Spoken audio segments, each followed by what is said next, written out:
Coming up on Hands on Tech, let's take a look at different file transfer options and which you should choose. Stay tuned. This is TWiT.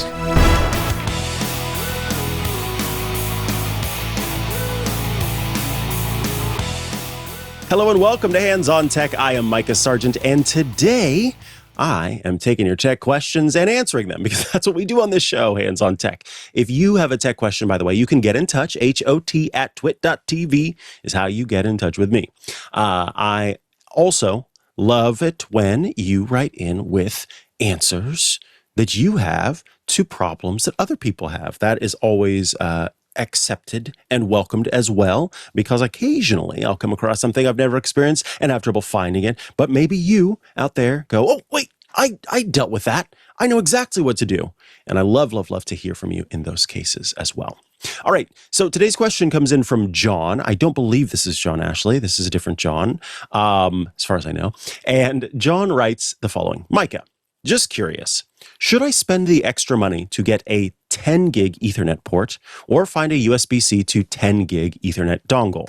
USB-C is much faster. I say it like that because it is asked as a question.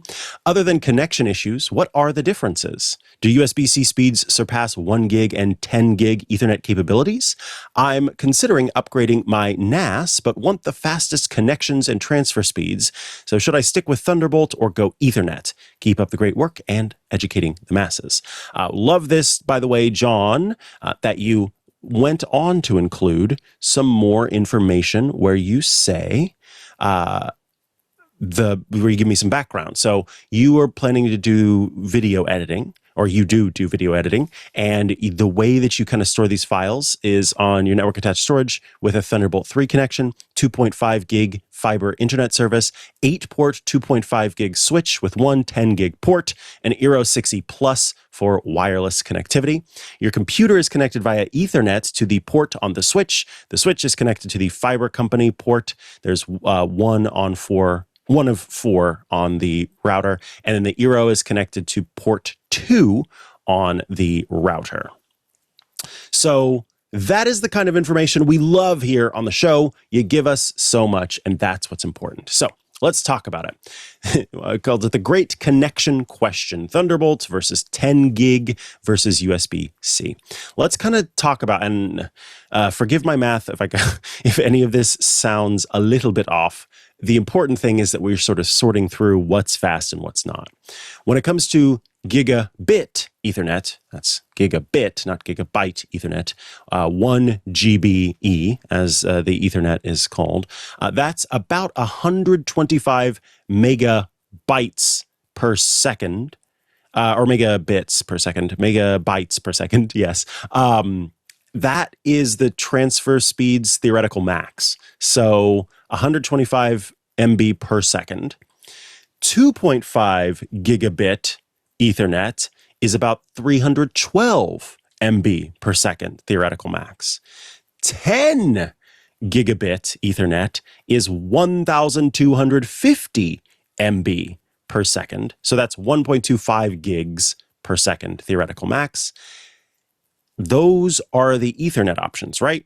So again, 10 gig is giving you transfer speeds of about 1.25 gigabytes per second in transfer speeds. But here's the thing. We got to look at USB-C. With USB-C, assuming a USB 3.2 Gen 2 port, that's 1,250 megabytes per second, which is on par with 10 gig Ethernet. USB-C 3.2 Gen 2 by 2 has a theoretical speed of 2,500 megabytes per second, which is equivalent to about double the speed, transfer speed of 10 gig. I know this is getting into some wild territory here. Thunderbolt 3, 5,000 megabytes, and then Thunderbolt 4, Thunderbolt 5, theoretical max starts at 5,000 megabytes per second and goes up from there. So, a couple of things to note is that these are theoretical maxes. And it depends on so many other factors, particularly when we're talking about Wi-Fi or Ethernet. But those direct connections over USB-C can be faster depending on the generation of the USB-C. So to directly answer your question, yes, USB-C can surpass 1 gig and even match 10 gig, depending on the USB-C standard. But USB-C, as you know, is just the connector shape. So the speed is going to depend entirely on the protocol that's running over it. It could be that the connector shape and the cable is able to do USB-C 3.2 Gen 2 times 2. But if everything else or anything else in that chain is not able to do that, then it's only going to go to whatever theoretical max it can actually hit. So a USB-C to 10 gig dongle is still limited to 10 gig speeds because the bottleneck actually becomes the Ethernet protocol in that case, not the USB-C interface. So if the USB-C side of things is technically able to support that 2,500 megabits per second, or excuse me, megabytes per second, it's still capped at the 10 gig Ethernet because that's as fast as it can go. This episode of Hands on Tech is brought to you by Delete Me. Ever wonder how much of your personal data is out there on the internet for anyone to see? It's more than you think. Your name, contact info, social security number, and home address, even information about your family members, are all being compiled by data brokers and sold online. Anyone on the web can buy your private details. This can lead to identity theft, to phishing attempts, to doxing, to harassment. But now you can protect your privacy with Delete Me. You know, me as a tech insider, as a host of these shows, obviously pretty aware of how little privacy we have and how much of my personal information is out there, which of course leads to compromising my safety, my security. You know, I've looked and saw the amount of data that's out there and said, why are members of my family being linked to me online? Why are all of my old addresses right there?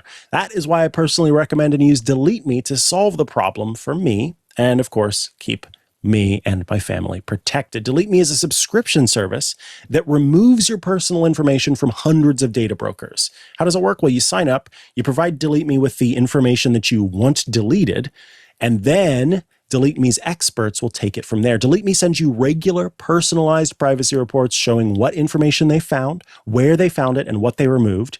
And Delete Me isn't just a one-time service. Delete Me is always working for you, constantly monitoring and removing the personal information you don't want on the internet. That's important because those data brokers will continue to scoop up that data. So you want something that's continuing to work to stop it. To put it simply, Delete Me does all the hard work of wiping your and your family's personal information from data broker websites. So take control of your data and keep your private life private by signing up for Delete Me at a special discount for our listeners. Today, you can get 20% off your Delete Me plan when you go to joindeleteme.com/twit and use the promo code TWIT at checkout. The only way to get 20% off is to go to joindeleteme.com/twit and enter code TWIT at checkout. That's joindeleteme.com/twit, code TWIT, TWIT.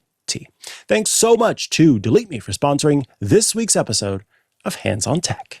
So given that you've got Thunderbolt 3, you're already working at the fastest that it seems like, according to your setup, you have. With Thunderbolt 3, that's roughly 4 times faster than 10 gig. So with video editing, this direct connection to your network attached storage is hard to beat unless for some reason you need to be farther away. In which case, then you may have to make a sacrifice essentially for those better speeds to be able to be farther away or, you know, move about the house as you need to. So that's Thunderbolt 3. 10 gig, this is the sweet spot if we're talking networked storage, right? If you do want your network attached storage accessible to multiple machines on your network, then that Thunderbolt 3 is not going to work, right? It's not the same. 10 gig is going to be the way to go. But again, it's still only a quarter of your Thunderbolt 3 bandwidth. So you're going to be taking a huge step down in doing that. So when you see a Thunderbolt to 10 gig adapter, it's still limited by the speeds that 10 gig is able to provide. And so that's something that you really need to bear in mind. And when it comes to USB-C to 10 gig, it's possible that you're getting even more opportunity for a failure, depending upon, not failure, but a drop in speeds, depending upon what version of USB-C it is versus Thunderbolt. So it'll work, but you're introducing kind of another point of failure. You're adding latency instead of using a native 10 gig port. So USB-C dongles also have issues. There was an episode of Hands on Tech recently where someone was having an issue with a webcam working between two devices because of a USB-C dongle switch that was in the midst of things. Driver issues and power delivery, and then some of them not being able to keep up with the speeds over sustained loads. All of that could mean that this USB-C to 10 gig dongle is not your best bet because you're doing video editing, which means you need that sustained connection. So what should you actually do? I think that Thunderbolt 3 as your primary means of NAS interfacing is really smart for active video editing. If you are editing from your network attached storage as opposed to pulling files from there to your, to your local machine, if you're editing files from your network attached storage, nothing else in your setup is going to come close to that bandwidth. And for timeline scrubbing and working with large video files, you need to have every single bit of that speed. If you do want network-wide, network-attached storage access so that other machines in your house can pull from those files, or as a redundancy, adding 10 gig does make a lot of sense. If you're going to do that, honestly, a native 10 gig or a built-in 10 gig port is going to be so much better over a USB or Thunderbolt dongle. Reliability, sustained throughput being the most important thing, lower CPU overhead. That dongle will work, but whenever we're talking about editing, you need rock-solid stability. When it comes to the switch, you did mention that you have one 10 gig port on your 8-port, 2.5 gig switch. It's a good start because you could connect your NAS to that 10 gig port and your computer to one of the 2.5 gig ports for network access. But if both your NAS and your computer had 10 gig, you'd obviously want a switch that supports 10 gig on at least 2 ports, or you want to do a direct 10 gig connection between them. So for your use case, video editing with network attached storage, Thunderbolt 3 is so much better than what you're getting elsewhere for that direct connection. That said, 10 gig, it's a great complement for network flexibility, but don't use it as a replacement for your Thunderbolt connection. For the USB-C dongle, go native. If you're going to make that investment, go native, go native, go native, go native. Those are my suggestions on getting the best possible connection that you can between your network attached storage, which I know you want to have act as network attached storage, but just in this case, it's just not the best option for you. But for other computers on your network, fine, because they don't need to have the level of connection, right, that you do with the network attached storage in order to access these files properly and use them. I know that there was a huge data dump, John, but I wanted you and everyone else to understand the difference between, because for a while there was this idea, and I mean, it was the case for a while, that you could get a better, faster connection over Ethernet than you could with USB. And yeah, that used to be the case. But modern means of direct connection are so much faster at this point. And love, these other options that are out there if you need them, but it sounds like you don't need them. And so going the Thunderbolt route is just the best thing you can do. John, thank you for writing in. And thank you all for tuning in to this week's episode of Hands on Tech. I will be back next month with another episode. But until then, it is time to say goodbye.